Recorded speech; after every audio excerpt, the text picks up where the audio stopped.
Hello, guys, and welcome back to the SuperCoach Experience podcast. I'm your host, Brandon Savage, the coach of the Savage Turbos. I'm joined by my trusty noble steeds beside me, the full panel, Jake McGivern, Michael Addart, and the reigning champion, Tim Moody. How are you guys? Good. Yeah, we're good. Good. That was a really awkward introduction to you guys because I didn't go to someone in particular. Yeah.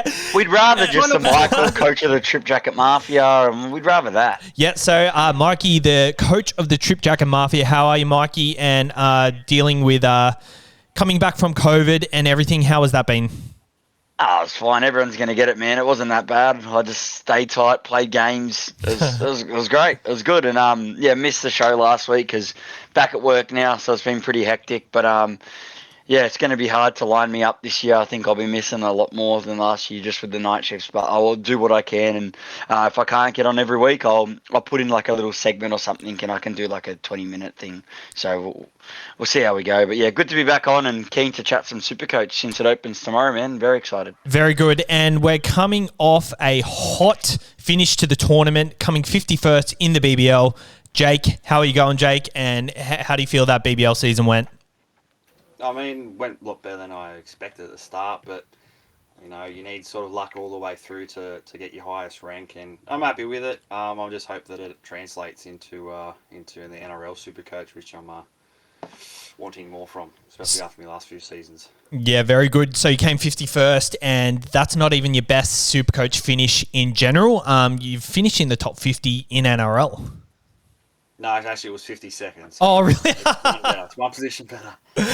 Very good. And we're joined here by Tim Moody, the reigning champion. He was with us last week. Firstly, before I introduce you, we've got to make apologies for last week because we probably drank a little bit too much and had a little bit too much fun in last week's podcast. Too much. I think we had 2 beers, mate. I had a whole jug. That's enough for Savs. I had a whole jug. Okay. What? Anyway, so I accept your apology. If that's what, I wasn't apologizing to you. I was apologizing to the listeners. So really, we lost track a lot, and these two guys here on the other side of the panel are the ones that always keep us on track. So even when they're not here, we've got to make a mindful effort of that. So cheers, guys, for listening through all that, and I'm glad you come back for this episode.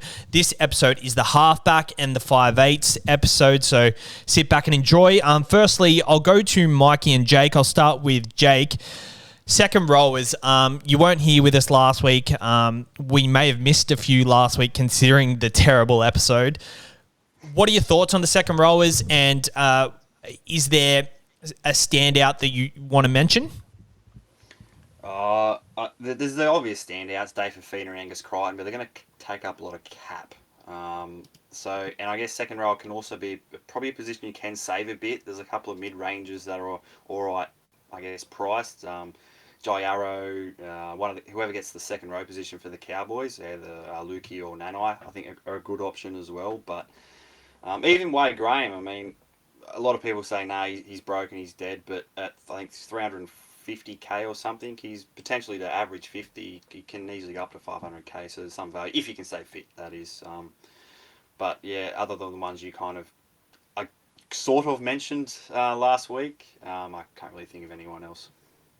Very good. And Mikey, you've been playing with your side now the BBL is over, and the official launch date is tomorrow. This is a perfect time for us to be recording. What have you played with, and what have you taken out from the second rowers, Mikey?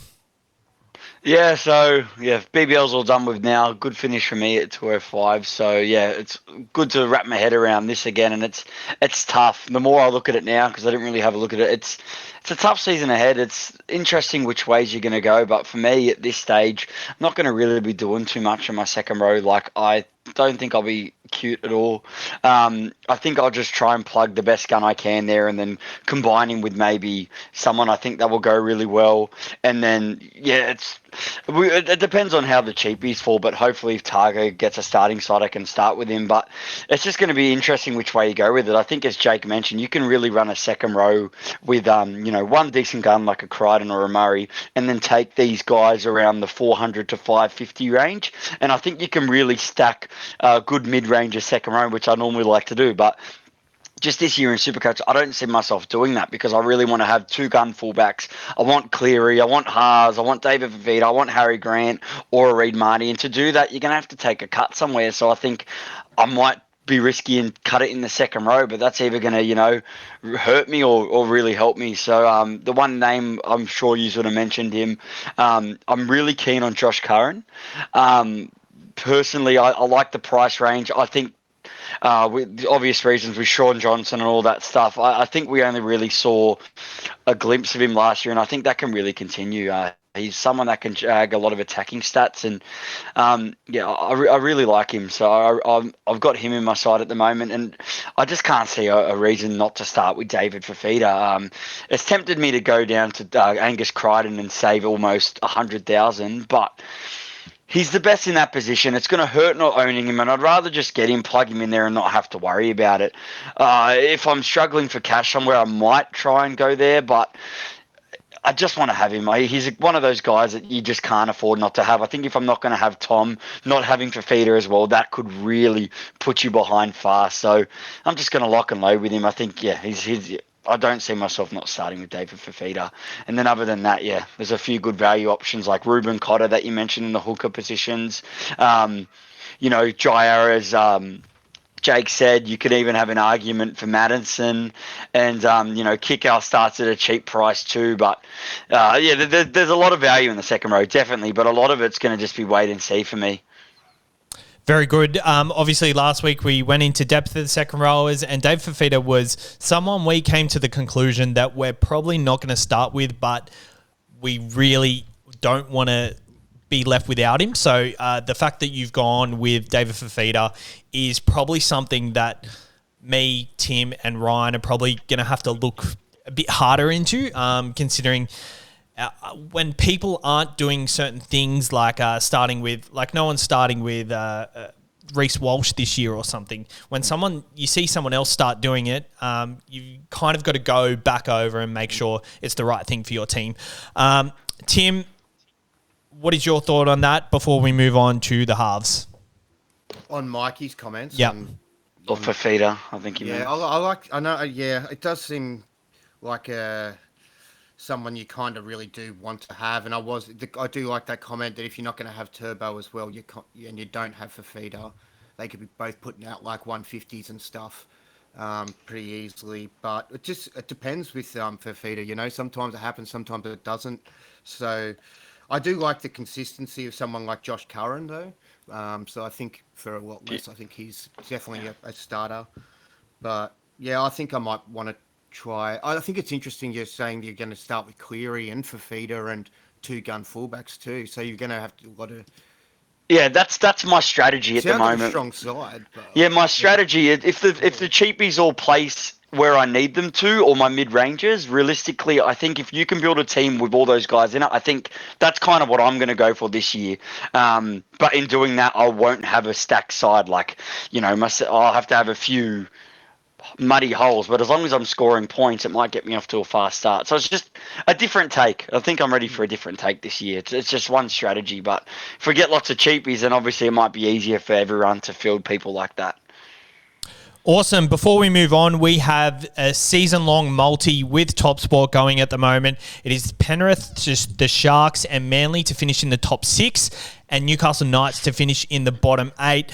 Looking very juicy at the moment. It's gone down to $8. It was $8.50 a couple of weeks ago, so jump on now before preseason form really hits and the Sharks come out firing.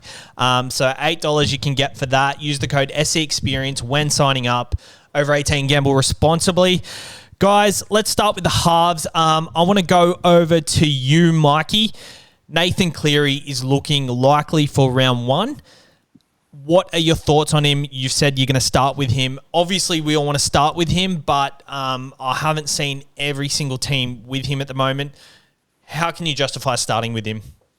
So I think it's going to be a very popular talking point, whether or not you can have him or your Turbo. And it's going to be the same thing as a Fafita response. Not owning Cleary and Turbo, which are, Turbo's the best in the fullback and Cleary's the best in halfback by a long shot.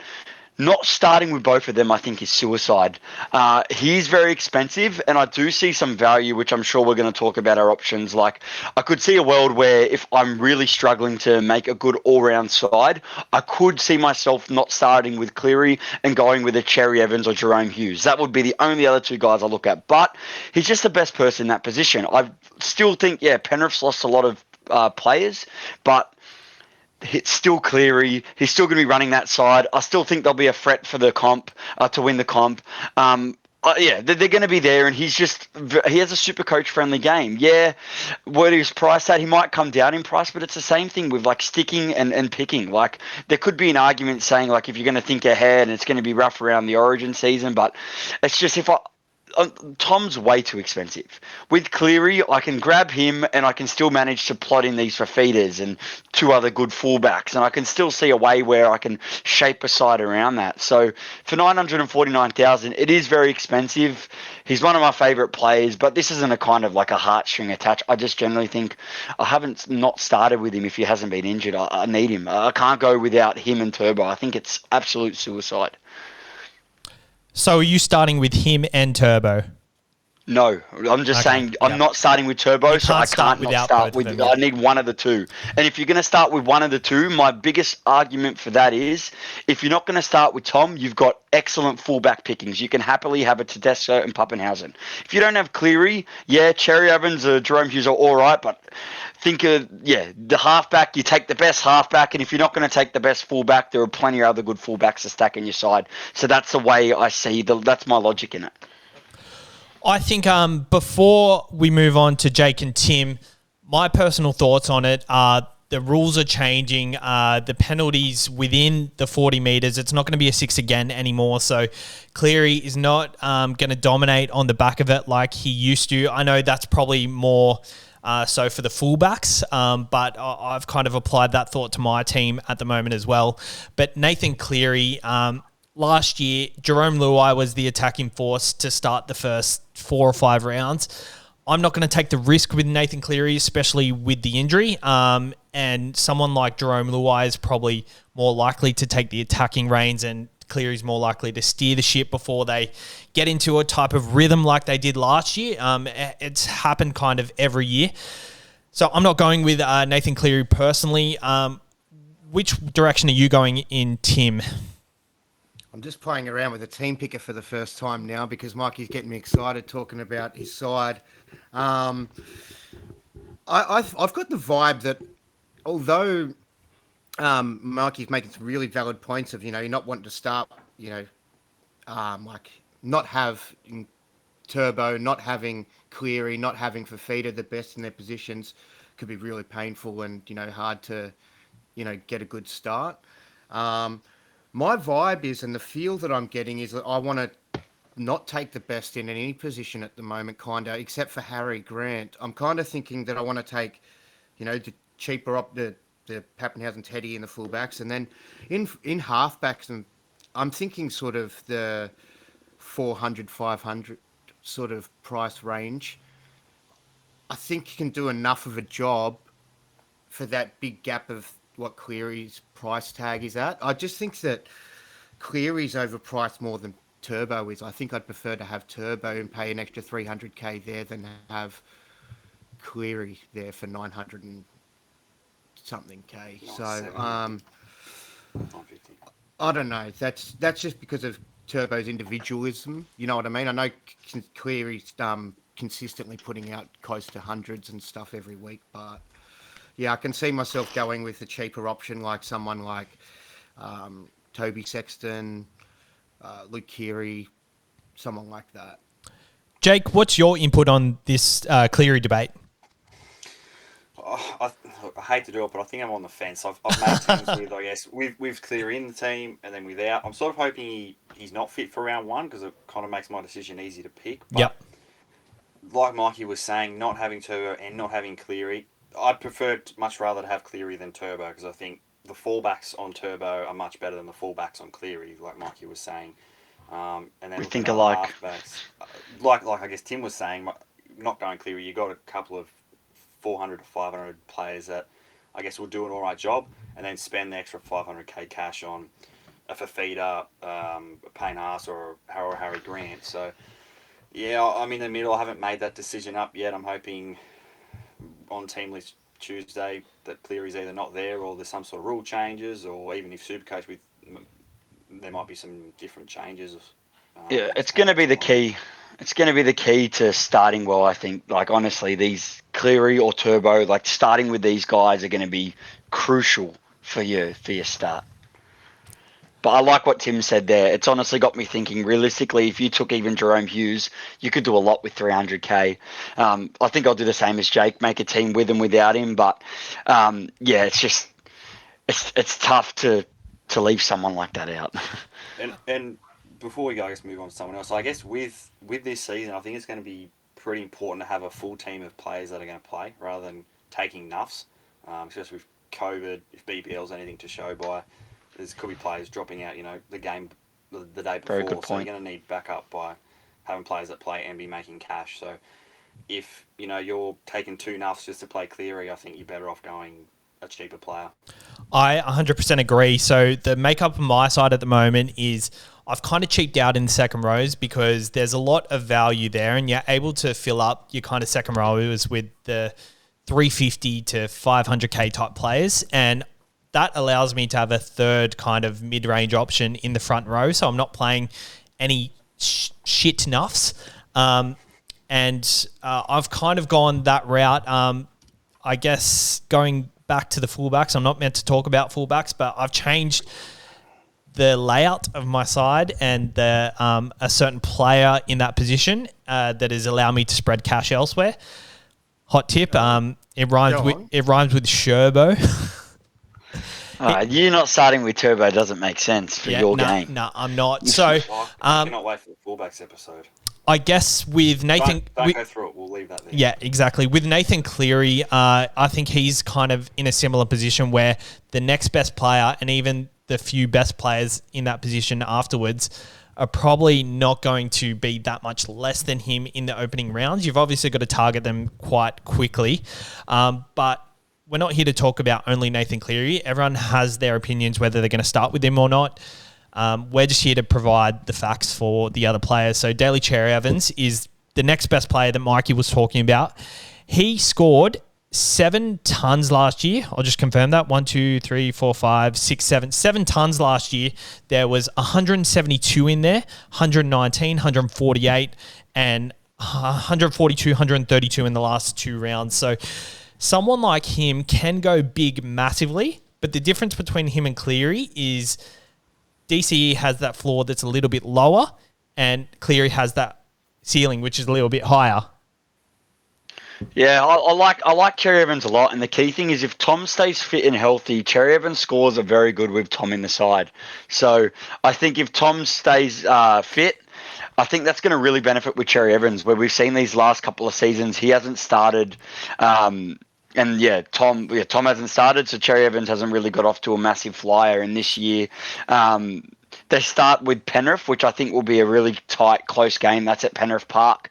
And then after that, their draw opens up a little bit. But yeah, I think you save 250,000 if you do Cherry Evans instead.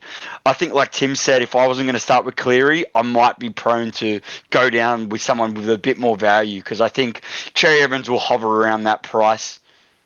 But yeah, Cherry Evans is awkward priced, I think, to start with. Yeah, I think if you're going to take someone that doesn't kick goals, I'd much prefer one of the next top guys who has a very high ceiling, and that's Jerome Hughes, purely just because, with more people dropping out of Melbourne Storm, it's only going to give him more of a high role, and this kid just gets better and better each year. We've got a special guest here. We're going to have to go. Yeah, I was just about to interfere because I've actually got to go because this one's done a little shit. So, you guys keep talking, and I'll go change her. Daddy duties. Yep. I'll be back. Roger. Good. I guess that the vice captain will take over of the ship. Team effort or something? You need 2 people? Yeah, I don't understand that either, but it's all right, guys. The show must go on, but yeah, I've segued it in perfectly, boys, to Jerome Hughes. So the key thing there is that's an extra 55,000 if you're going to go Jerome Hughes instead of Cherry Evans. The key thing, as I said there, is he plays for the Melbourne Storm. The Melbourne Storm are going to, I think, will have a bigger role. He gets better and better, and yeah, his ceiling for no goals is huge. What do you think about that, Jake? If you're not starting with Cleary, is Jerome Hughes the next best option? In terms of that, I guess the next tier down, yeah, I think Jerome Hughes is probably the top of that tier at that price. And I guess if you didn't have, say, if you were going Tom Turbo instead of maybe a Pappenhausen, then I think you kind of need a Melbourne attack player, and Jerome Hughes I think is perfect for it. And I guess to Cherry Evans, I do prefer Hughes over him. Just I guess he's got a higher base, and in a team that scores probably a lot more points, I think. Even though I was probably close with Tom there, but yeah, I think Hughes is probably the second best halfback in the options. I really like Jerome Hughes as well. I was looking at his stats today, and he can string along, when he's got a good draw, he can string along a lot of 100-plus scores. He got 200s in a row, and then it was like a 93 after that as well. So the fact that he can string them games together, obviously you plan on starting with him and jump to Cleary when their price kind of meets each other a bit closer. So, yeah, I like the Jerome Hughes shout, but there are other options that I do like better. Jake, Nico Hines, looks like he'll start at halfback. Obviously, the change of positions and change of clubs is something up for debate, but he's at that price where at least if he fails, you can kind of go up or down to anyone, and it'll be a good trade. What are your thoughts on Nico Hines as a Shark supporter? Well, Shark supporter, yeah, I'm so glad he's at the club. But in terms of SuperCoach, I think he's priced too high, with a bit of an unknown. I think Shark's going to go back to sort of the grindy sort of team. That's what Fitzgibbon will bring back. So I think you kind of want to stay away from Hines, especially early on, and you'd rather go to, say, a Hughes or a Cherry Evans over him. So, and if the rumours are that it's going to be Hines and Moylan, which means Hines will kick. If Trindle's in there, it means Trindle will goal kick. So, yeah, I think, yeah, I don't think you want to be starting with Hines at that price with too much unknown. I'm really interested to see if Trindle starts. He's in my side at the moment, but I've pretty much conceded to the fact that he's not going to start. We got a video from him pretty much saying that he's working hard, he's competing for the position. I mean, they're always going to say that. Ewan Aitken was pretty open with us saying he's going to play in second row. You don't get that with everyone. So who knows what the Sharks are going to produce. Trindle was training with the reserve grade side today. So obviously they're chopping and changing a lot. But Trindle was someone I finished with last year, and I really like the look of him. He 10 games, averaged 70.7, and has them big tons in him. Scored 128 one week, and I'm pretty sure there was a week, Mikey, where I think I was versing you, and he was the difference in our head-to-head matchup. And he was. I don't know. I think he will come into calculation some point in the season, but to start the season, obviously not. Timmy, actually, Mikey, any other halfbacks that you're looking at the moment? Look, not entirely. I know Tim's probably the better person to go around the 500,000 mark, but yeah, as I said, if I don't start with Cleary, it's going to be between Cherry Evans and Hughes. But also, he's a jewel, but yeah, Luke Keary's also an interesting one. Another one coming back from injury, which would scare me away, but I think he'll be like a popular, not a massive popular pick, but he'll be a popular value pick around the 528k mark. We know what he does for the Roosters. With Keary in the Roosters side, they're a premiership winning side, and that is all the more reason why, you know, that he bumps up a lot of other players. He does what Cleary does for SuperCoach for the other Penrith players and whatnot. So Luke Keary is a very interesting one. I'll look at out on that. It's just his injury history which concerns me. But when I'm talking halfbacks, out of the conversation of Cherry Evans, Hughes, Keary, I'm not really interested in anyone else. But I definitely agree with what probably Tim's going to say, that there is some value under the radar, but I don't think I'm going to do that as my main halfback spot anyways. Yeah, so for the 500k, there's a couple that I'm sort of like, I put into the same sort of similar sort of category where I think you could go with either or any. I don't mind Sam Walker. He's sort of the top of the 500 range. I think that in a second year, putting a little bit more size on, being able to, stay on the field for probably longer, hopefully, and not just get those little back bursts he was getting towards the back end of the year, coming off the bench. But I don't mind Sam Walker in a Gun Roosters side with Keary there as well. Or the other option being Keary at halfback, so you could have possibly even both half and 5'8". I don't mind that. But then going down to Adam Reynolds, even at 509k at a new club, he's kicking. I can see them going all right. I don't know it's the best option, but he was. I can see him scoring better for SuperCoach in a Broncos side than in a Rabbitohs side, just because I think that his role will be more and greater in a lot of ways. So I think that it means he's touching the ball even more. See, but also, yeah, sorry. Sorry, I was just trying to butt in before you moved on to another player, but Adam Reynolds, I was pretty much talked out of Adam Reynolds because of the SuperCoach All-Stars podcast. I agreed with the fact that he's not going to kick as many goals as he did at the Rabbitohs, and he's kind of averaged the same every year for the last 3 or 4 years. That being said, he's going to change his role. He's going to have his hands on the ball. He's going to be that go-to guy. Is he going to be the guy that kind of takes the ball to the line now rather than just setting everything up? He's going to set everything up still, but is he going to add that extra layer to his game where he can take the ball to the line and kind of just be that guy? Because he's always had Cody there to help him with that sort of stuff, but he hasn't got a Cody Walker there. I couldn't see myself starting with him. It does seem pretty brazen, but I think that he could be an option. I think if someone did start with him, it wouldn't be ridiculous. It could be a nice pod.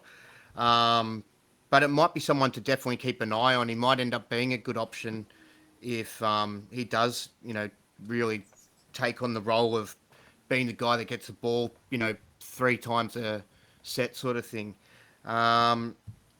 Other than that, I do like Toby Sexton at a much lower price of 434. I think with him having kicking as well, he showed a lot of potential last year. He's 4 games averaged 62. I don't mind it. I think I think he's at the right price. I think you could really go on that for the price. I think he's going to make money, and I think that it'll help us sort of get to a better fullback, maybe a Cleary when he comes down in price a little bit. They're the sort of ones I'm kind of mostly looking at. Pretty friendly draw, Mikey. Do you have any interest in Toby Sexton? No, I'm not interested at all. I think he's a great player and he could really come into his own this year, but it's a small sample size. We've seen all the arguments and the counter arguments. You have a look at that run that he had last year and it was against a lot weaker oppositions.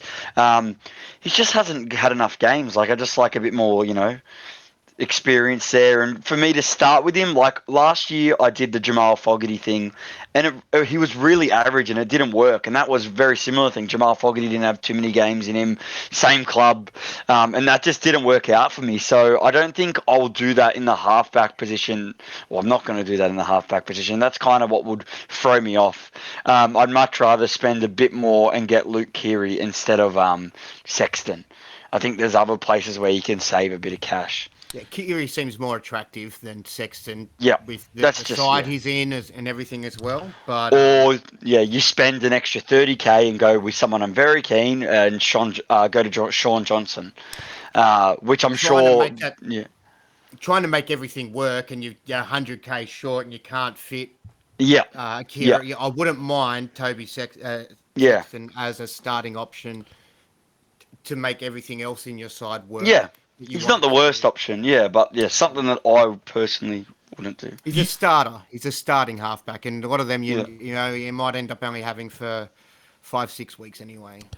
You mentioned Sean Johnson, Mikey. We know your thoughts on it, Tim. Jake, what are your thoughts on Sean Johnson as the tiebreaker? Yeah, I'm really keen on him. I've got him at 5'8" at the moment. So, I mean, he's going back to Warriors. He was injured played last year, and he could easily be injured played again this season. But I just think the potential's there. He's definitely worth more than what he's priced at. That's for sure. Going back to the Warriors, he's definitely going to be loving playing back there. So, I mean, I think he's one of the halfbacks that can go massive, can average quite a lot. And if you're not kind of going Cleary, then Johnson can easily go in the bracket. 550 to 600k can easily get up there. The Warriors have a pretty friendly draw early on. The first 5 games, I think they don't play anyone that was in the top 6 or something. So he's definitely got potential to go quite well, Sean Johnson. I think he'll be more popular in 5'8". Yeah, but he's a perfect duel. Yeah, sorry, go Savs before I talk a bit about him. I do like him, but I can't start with him. I feel like you used to. Your former flame before Tom, you loved Sean Johnson. Without either I still love him, but as a SuperCoach option, I don't know if he's got the ceiling anymore, and I don't know. Like, he's kind of developed his game to be a game manager, and he's got that flair. He's got that long ball. He's got the short ball to the second rower, but he hasn't got that. I'll step this bloke and run through 4 other blokes and score the try. He doesn't do that anymore. I think that's just why. Yeah. If you think Curran's going to do well, then you'd assume that Sean Johnson's going to do well. Let's take out the goal kicking. I don't think he's going to goal kick with Reece Walsh in that side. Agree. So that also makes him a less appealing buy. I had him in my first team build. I've had him, but personally, he's not in here. And if I don't go Nathan Cleary, I think the best 5'8", which I'm sure we're going to segue into 5'8", would be Jerome Luai. But personally, for the price point. But before we move into that, with Sean Johnson, I prefer just to wait and see how he goes. I definitely see myself owning Sean Johnson at some point, because when he's injury-free, which we haven't seen a season of that in a long time, at his price point, he's fantastic over the bye period. But I would like to see a few games. And if I wanted to, in the 5'8", you could go, there's a lot good, cheaper options, and you could go risky and start with them. But when we talk about cheapies, we can do that. Well, I was going to segue into that. Obviously, last year you said you started with Jamal Fogarty. It was a midi. We kind of had to do that because there were no bottom dollar cheapies but Sam Walker. But Sam Walker wasn't starting the season, so we needed someone to kind of plug there. So, but this season we have quite a few. There's Lachlan Ilias, who's probably going to be in a lot of the sides. Most popular player in SuperCoach. He'll be the most popular player. He'll be in the top 5. So I guess we don't have to talk about him too much. No, get him in your side. I'm giving you a hot tip on my side. Lachlan Ilias is in my 5'8" role, and I'm starting with Blake Taff. I feel like Blake Taff as a cheapie, he's very similar price. We saw how he ended the final series last year. He's going to goal kick for the first 2 rounds without Latrell. Their draw to start the season is not super friendly. They've got, I think they've got St. George first, and then they've got Melbourne. I could be wrong with the St. George one, but he's someone I see pushing his way into that side, and I'm kind of using it as insurance in case Lachlan Ilias gets dropped. So if Lachlan Ilias has an average... Sorry? What position do you think he finds after Latrell returns? The bench utility. Well, yeah, that's also a possibility. I do like that he starts, and I think that's for the first couple of games. But then I think that'd be great for the first couple of games. Yeah, and I personally, but as Sabs was just about to mention, if Elias does get dropped for Taff, which that could happen, that is a big possibility. Then that's a super move, but. Yeah, it's risky. I think having both is dumb. Yeah, you've got an insurance there, and yeah, you've got maybe 2 rounds to start with. But I do think there's value to start with another 5'8". Yeah, that's a cheapish 5'8". But hey, that's 210,000 and 205,000. That could really boost the rest of your side. So I do like that strategy. It's different. The way I see it is Blake Taff is someone who has a lot of heart and tries his arse off. So he's a gun. They're going to try and find a spot for him in the side, whether that is at halfback. if Ilias doesn't do well in the first 2 games. It could be at 14, but I do see him pushing into that starting role eventually. So it's kind of something you've kind of got to just leave for a while. But since you've only got 1 and 2 positions in that half and 5'8" role, it is risky. So I don't know if I'm going to reassess and find other tactics. There is the Amon bloke at 5'8" who is also an option. There's Jackson Hastings. But I guess that's a good segue into the 5'8s. Tim, what guns are you looking at for the 5'8s? I reckon it's a hard one. I think I'm really not sure about which guns I'm looking at. I know. What's the story? Was Cam Munson not? He's banned for a couple of games, isn't he? Round 1, just round 1. Yeah, round 1. Okay. 649,000 too. Yeah, it's a bit juicy in price. I know there's a lot of people keen on him because of the no alcohol and he's getting fit, sort of trying to maybe replicate a Tommy performance off the beers or something. But I don't know, man. I'm thinking maybe someone like even Kiri at 5'8". I'm thinking I'd use him there. I'm not really in love with the idea of anyone else around that. Like Jerome could be the guy. Maybe he started well last year. He's at 500K. Brilliant start. Yeah. But in a gun side, maybe he could be the obvious one that maybe we do just lock him in. I'm not too sure. But, there's Matty Burton's a little bit more than that. I don't think I'd go with him. I think I'd want to wait and see with how Matty goes. And if there's too many low scores or whether if there's some sort of consistency, you might be able to go with him because he does have ceiling. But I think we need to wait and watch on that one. But I think 5'8" is going to be a bit of a tough one to.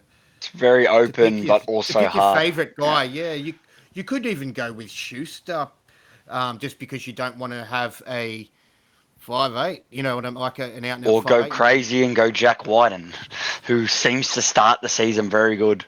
Every time he'll have a ton in his first 3 rounds at 400K. Yeah, right.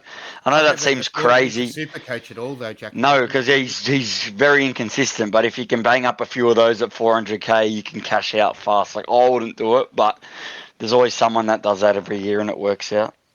I think that's maybe where if you like Sean Johnson, you think he's going to go well at 462K, maybe you go someone like Sean Johnson. But I think I'd probably go Luke Keary over Sean Johnson. But it's the same debacle that we're talking about those two for the halfback debate. But I think because that's harder to fill the 5'8", I think I'd probably go with either if you like Keary or you like Sean Johnson, I'd probably lock one of those in there, I think.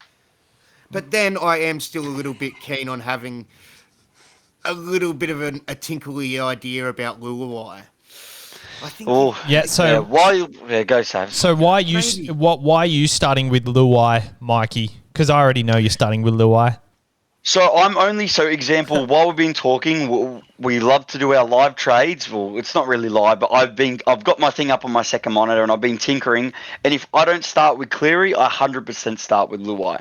Not because I'm a Penrith boy, but I think there's points in that. And for the same reason, if Cleary comes back and he's rusty, and as one of you has mentioned before, Jerome Luai takes a show, I really think he can start fast. He burned me last year, but I can offload him at any point, but I really think with Penrith Straw, I really think you can get to a great start. And 515K, if you're not going to take Cleary, that's a very affordable 5'8" position. I'd take him any day of the week over Johnson for an extra 60-ish K. There is a lot of good options. I think really in the 5'8", there's 3 that I'll take, and that's Jerome Luai, Luke Keary, or Sean Johnson. But yeah, I think he'll be a bit of a pod too, and it's just a bit of a feeling. Like I don't think I would start with both of Cleary and Luai, but now that I think about it more, would I rather jam in Luai at 515 and kind of splurge Cleary's money elsewhere? You kind of talked me into the don't start with Cleary. But yeah, the name that none of us have mentioned, and he's always great for your SuperCoach side. He's the most expensive one, Cody Walker. I haven't seen many builds of him in at 734,000. He's probably he could be even priced a lot more than that. He's definitely capable of being a 1 million player. Don't hit that button. A lot of people agree. Cody Walker, he's a great pick. Price range. Oh, I don't like the price. He's very expensive, but if you're not I going know to he start could be with Cleary, if you take a 400,000 halfback, why couldn't you do a 734,000 5'8"? Nathan Cleary normally starts at about that price. Cody Walker's ceiling is just as good as the other tops. I definitely think there's a world where you can. Jake? I'm more into Luai now. I've put him into my little imaginary. Yeah. Oh, I'm into Luai too, but I'm just talking for Cody Walker potential buyers. Jake, go for it, mate. What do you think? Please end the tiebreaker. Oh, he's on the fence. No. Yeah. Like the answer. No, he's not. Yeah. The fact that Adam Reynolds has gone has sort of mean that their attack, More power. Yeah, but their attack's not going to be as slick. He's not going to have Latrell in there either to sort of get that For left 2 side weeks, wing. yeah. But I think It won't be as hot. like even when Reynolds was missing for the last few games of last season, they looked so lost South. Their attack was clunky, and they couldn't get Cody the ball, like good ball, to then go wide. So I think he's definitely overs for what you're going to get, and I'm sort of with majority here. I think 5'8" sort of a position you don't really want any of the guns, especially with Munster out for the first game. Dewey's injured. Cody Walker, no. So I think, and even Burton, he's an unknown. So I think about the 500k mark where you got Luai, That's what I Keary, said, yeah. or even lower Johnson, or if you want to go cheap Hastings or something like that. But yeah, I think the guns for the 5'8", out and out, just 5'8" pure guns. Yeah, I think they're a kind of a stay away, especially at the start of the season. Well, talking about the guns. Sorry, I just want to add one thing. With Burton, he'll probably goal kick, won't he? But he's going to be playing for the Dogs, so he probably won't. He's a wait and see. Like I can see him being viable at some point. Just not from the start. I can see him because his price comes down. I definitely. He can do a lot of individual stuff, and I love his individual stuff. And he does find the try line individually, kicking as well. But I do think like it is wait and see how he goes. And he's going to be on the edge with Pengai and Addo Carr, so surely there's some try assists in there. Well, yeah, it's got to be. That's a nice side. You think about it. He passes the ball to Pengai. Pengai kind of busts a tackle, then offloads because he's backing up. Like that could happen. But Duffy gives it back to Matty. Matty goes out to the Fox, and the Fox just goes. Yeah, Matty Dufty. They've got some speed in their side. Jesus. So I am starting with Cameron Munster. I'm very keen on him this year. Last year, he played the first 9 games, and his lowest score was 51. So I see that as kind of 1, security, and 2, I see him with a bigger ceiling this year. They've kind of lost a little bit in their pack, and they've lost Nico Hines. So this is a year where Munster really has to step up for his next contract. I think he might be a chance to go to the Dolphins. I doubt whether he's actually going to go to the Dolphins or not, but silently, he gets quite the scores. In the first 9 rounds, he scored 100, 88, 67, 78, 86 4 times, and his lowest score was 51. Second lowest score was 59. You're fine with that every week. Yeah, exactly. And you had him early in the season, but the only reason you went to Cody Walker from him was because Cody Walker was getting big tons. I don't see anyone. I started with Cody and then went to Munster. Exactly. I don't see any halves scoring big tons early in the season, so that's exactly why I've gone with Cameron Munster. Yes, I'm going to miss him in round 1, but that's kind of why got Black Taff. That's why I've gone with that. That's why I've gone with Taff and Ilias. Okay, you got a plan. I like it. It's different. Yeah, I don't mind it. I'm a bit against Munster, but the way you've kind of pitched it there, like I can see why you're doing it. But yeah, I don't like Cameron Munster. And I think, 649.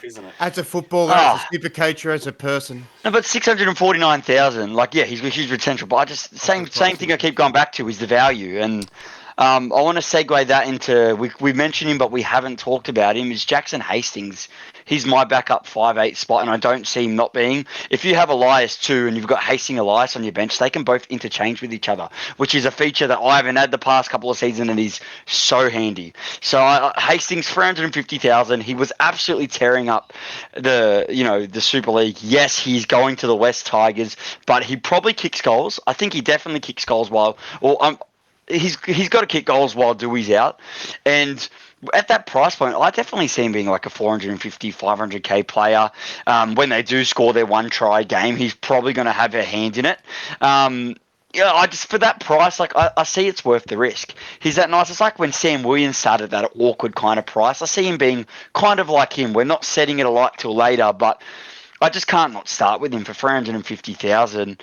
I really like him interchanging with Elias. Sabs, what's your thoughts on Hastings? I know you currently don't have him, but yeah, what are you thinking? I don't have him. The only reason I don't necessarily like him is because I love Adam Dewey. Adam Dewey is like, he's one of my favourite players. He's probably up there, top two, maybe top three. I guess we'll see. But even more reason not to have him. Even more reason to have him, because I think he'll take his mould. I think he's going to, and I guess when you were pitching Jackson Hastings just then, when he did play in the NRL, he was kind of early Adam Dewey, where Adam Dewey was smaller, kind of not 100% ready for first grade, whereas now he's gone over to the Super League and he's built some muscle, built some experience. Played unbelievable over there. Yeah, it built some experience. So he could be that kind of mold. He could be he built some SuperCoach experience. So he could be in that kind of mold of the Adam Dewey, where he gets points from everywhere. He's that kind of body where he can tackle, break tackles, break the line, kick goals, score tries, set up tries, make tackles. I like him a lot more than Luke Keary at 190k less, because I feel like he'll have a better base. This is just going off instinct. Tim, what's your thoughts on that? I just can't, with Luke Keary, his base is not there for me, so I don't like it. There's not a lot of other cheaper options. I don't like that comment about him being better than a Keary as an option, though. That sounds weird. I think you can start with Hastings. I definitely think you could have him as your starter, but I think if you can afford it, options, but yeah, I think if you can afford it, just plug him on your bench. I'd like him a bit cheaper. Hey, I'd like to grow a bit more money out of him. I don't love the club he's at. I don't love. There's a little bit unknown for the price. I feel like he's a bit. You'd want him a sub 300 to be loving that buy as a starter, but yeah, it's tough to find a second option, man. But kicking goals too is massive while Dewey's out for that price range, so I think that's worth the extra 50,000. If you wanted him for sub 300, one or two. Yeah, but Tigers might surprise you depending on like what they always dish up. They play shit at the end of the season. They can sometimes get off to a hot start, but I just personally think he'll have his hands all over the ball. But I can understand why he'd be worried. I think 350k is viable. It's a little awkward. I think. Yeah, it's so awkward. Jake, the tiebreaker. I hate being this position. I prefer just be talking first. But with Hastings, he's priced an average of 40. I think he can easily average 50 to 55. Easy. Especially early on, goal kicking. And you said that the Tigers don't score many tries. They can score points to Tigers. They just have the worst defence. Yeah. They have an awful defence. Good point. They're letting plenty of points. And I think, he does love running the ball, so there's a lot of base in that. Goal kicking, when he was at the Roosters, I think he was averaging 50, 55, and that's when he first came into grade. So I've got Hastings in mind, and at 350k, I think he's a lot of money potential there, and also decent scores. Is that as a starter or is that your bench? I think you said you're starting with Johnson, so yeah. I'm a bench at the moment, but could you start with him? That's in me Cleary side. So yeah, okay, yeah. Also, but definitely, I think you could keep start with him though.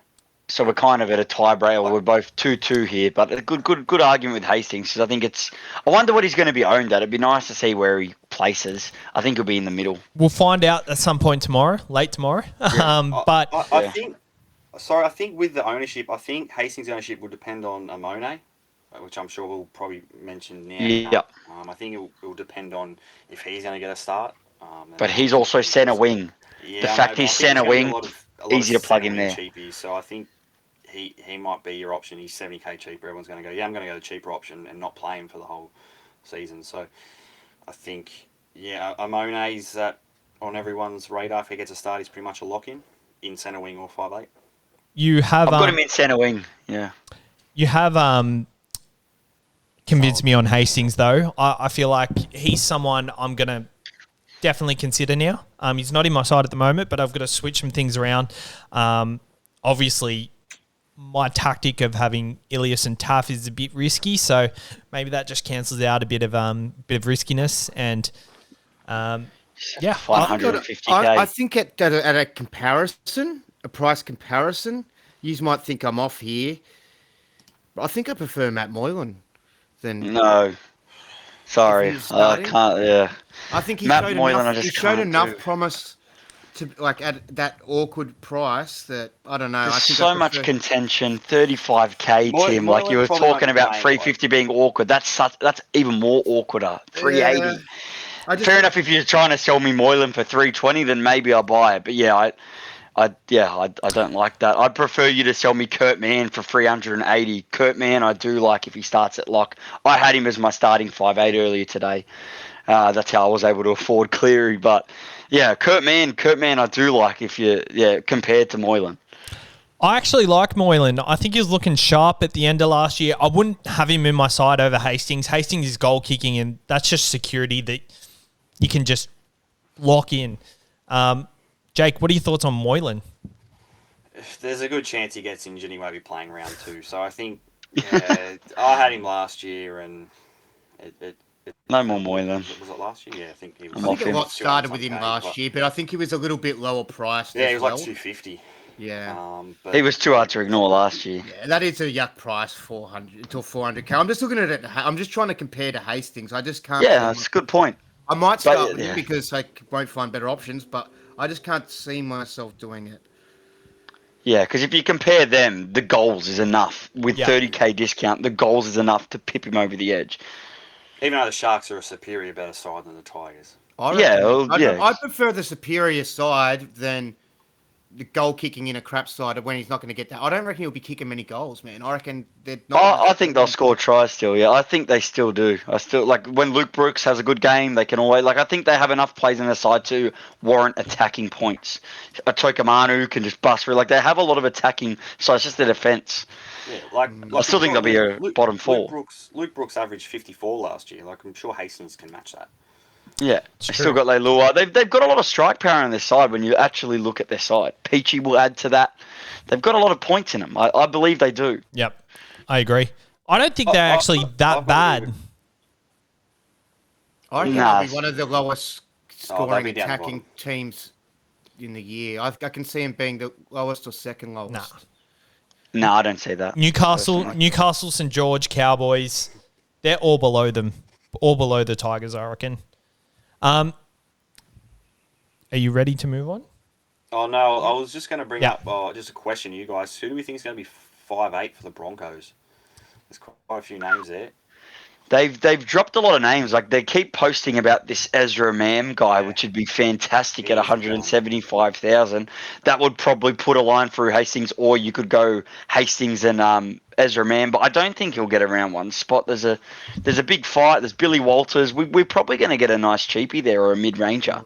A cheap mid-ranger. Unless they choose Albert Kelly, that's going to be the one. Yeah, which they could, but I think the hard thing with the Broncos is like it is each year until they find the right combo. They're just going to keep switching them around until they find the right person. Tyson Gamble might be wanting that spot too. Yeah, right? yeah. There's so much contention there, but obviously if they name Ezra Mam, he's going to be very highly owned. Yeah, there's so much competition for that spot. It's ridiculous. Yeah. There's about four or five guys wanting it. I think. Does Billy Walters take it with his father? He's with his father now. You never know. He's been seeming quite likely as well. But don't forget, there's also Tamari Martin, who old Penrith boy. Love Tamari. There is another position in another side that I want to speak about. The 5'8" position at the Warriors. If Nick Arima gets that position, he obviously looked like he fell out of favour last year, but if he has a nice preseason and impresses and gets that starting role at 5'8", at 470, I see him as someone with a nice draw to start off with a good starting option. I don't see how him and Johnson kind of gel well together, but maybe that is the indicator that Johnson might not be the kind of attacking type half that we're looking for. But Nikorima, he averaged really good last year, and you got him in nice and early, Tim. Sold him obviously before round 18. What are your thoughts on Nikorima? I don't know. Yeah, I think I did like what I saw early in the year and thought he was a good pod. However, when he did sort of fall out of favour, I think I sort of lost a little belief in him as well too at that point. So I don't know. I don't think I'm off him. Just I don't like him for that there's price. something I saw towards the back end of the season where it didn't seem like he wanted to compete. It sort of like he gave up in a way. I don't know if it was just me seeing that or whether it was something that was actually going on. But yeah, I think I'm off him. There's a lot of contention for that spot too. Purely just the Chanel there for 318k, and then you've also got Ash Taylor, which has been upgraded from a development contract. So that tells you that they've been impressed with how Ash Taylor's been going. So they're another one. Realistically, if it's Taylor or Chanel, Chanel might be a viable option at 318,000. You know what I'd hate to pick could up? be. Though? I'd hate to pick up someone like Chanel. And then he get dropped. They'd be the guy. Yeah, that'd be an annoying thing to have to deal with. So I think I'd want a bit of job security. Yeah, like as Hastings. much as I can. Yeah, with that. But yeah, just personally, because we were talking about the contention for spots, I think that could be the case. That's the same thing that you're going to get at the Broncos. I think. Do you think they're going to stick and lock with a halfback? Not if they're losing. No way. Not with They'll do what they did last year. Especially with Kevin Walters, he can't make up his mind at the best of times. Yeah. There's another name I came across here that you'll probably have at hooker instead of 5'8", but I had a dream about Bailey Biondi-Odo from Biondi-Odo from the Bulldogs. I had a dream about him that he just absolutely killed it this year. So I just wanted to put that out there in case he does. So yeah, I'm not considering I like him. Follow Sav's dream. Yeah. I like him, Sabs, but it's just I don't think he's going to get a starting spot. He's just the perfect mould for a bench utility. But if an injury happens and he takes the hooker role or the half role, I'd be all over him for that price because he's got so much SuperCoach potential. Very good. Anyone else we want to talk about, lads? I briefly touched on Kurt Mann and didn't really get to dive into there. I think all there's is whispers and talk that Kurt Mann could start at lock. I'm very interested in Kurt Mann at 380k. He's available at centre wing too, but I wouldn't mind him. Like he could, if he plays lock for 380,000. Obviously you got to see what kind of bench the Knights name, and they'll probably take a utility. You have Brady Jones on the bench, that new young forward Pasami Solo or what his name is. So there might be an option. Like you probably think he's going to play 50 to 60 and he might have a rotation role with Barnett. But if he does play lock, Kurt Mann's just always that guy that seems to be somewhat of an option every year, and his position just keeps changing. They'll probably do the kind of Watson and name him at lock every week. Yeah, they could do that, which would be absolutely horrible. But Kurt Mann's just a guy that O'Brien seems to always favour as a starting spot. He seems to always get a starting spot. So I just think at lock he's got a good work rate when he's in like a role like that. Like I don't hate it for that price point. 5'8" centre wing, it's an interesting label too. You could plug him in the centre wings for sure, but if he plays lock, I know a lot of people will be considering Kurt Mann. That's hard to go past at 380k if you're in the middle of the field, even if he only plays 50 minutes at lock. And the fact that he's so useful to jump into a 5'8" centre wing fullback, he could end up playing 50 minutes lock, 30 minutes somewhere else and be a steal at that price. I like anyone it. Else not like? I was going to say anyone not like that. I like it, but it's probably only he's 30k more than Jackson Hastings, and at that price, I think Jackson Hastings just looks better. And then even further, there's Lachlan Elias and Blake Taff in that position. So I probably wouldn't go there myself, but he's definitely someone to kind of watch and see, especially for centre wing. See how his role changes. I guess we're going to talk about centre wing next week as well. He may be more. That'll be a big one. Big podcast. Yeah, that's going to be a big one. Any other players we want to talk about, lads, or is that wrapped up for episode 3? Yeah, I don't think there'll be any other cheapies other than that.